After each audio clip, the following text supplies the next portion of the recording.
పాక్ దుశ్చర్యను ఖండిస్తూ ఆ దేశానికి వెళ్లే సింధు నది జలాలను ఆపివేస్తే ఆ దేశం దారికొస్తుందా? ఈ జలాలు వెళ్లకపోతే ఆ దేశంలో దుర్భిక్షం తాండవిస్తుందా?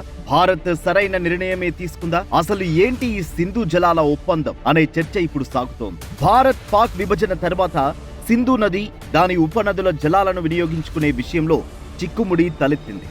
దాంతో ప్రపంచ బ్యాంక్ మధ్యవర్తిత్వం చేసింది. ఆ మేరకు 1960 సెప్టెంబర్లో భారత్ పాకిస్తాన్ మధ్య ఒక ఒప్పందం కుదిరింది. నాటి ప్రధానమంత్రి జవహర్ లాల్ నెహ్రూ ఆధ్వర్యంలో ఈ ఒప్పందం జరగగా సింధు నది దాని ఉపనదులపైన పాకిస్తాన్కు హక్కులు దక్కాయి. అయితే వీటి నీటిని భారత్ కూడా వినియోగించుకోవాలనుకుంది. వాస్తవానికి సింధు ఉపనదుల్లో కొన్నింటి మీద భారతదేశానికి హక్కులు దక్కాయి.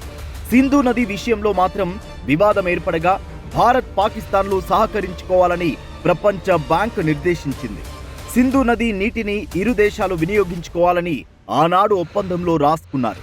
ఈ నదీ జలాలను పరిమితంగా సేద్యానికి, అలాగే జల విద్యుతుత్పత్తికి, జల రవాణాకు వినియోగించవచ్చని ఒప్పందంలో పేర్కొన్నారు. ఆ ప్రకారం శాశ్వత సింధు కమిషన్ కూడా ఏర్పాటయ్యింది.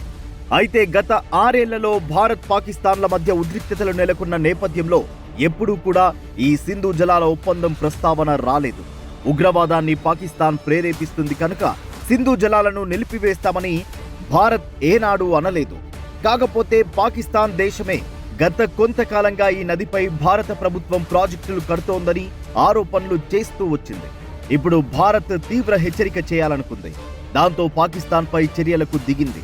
సింధు నదీ జలాల ఒప్పందాన్ని, ఆ ఒప్పందం అమలును తక్షణమే నిలిపివేస్తున్నట్టు ప్రకటించింది. అంటే ఇదొక రకంగా పాక్ సమాజానికి ఒక హెచ్చరిక పంపినట్లే.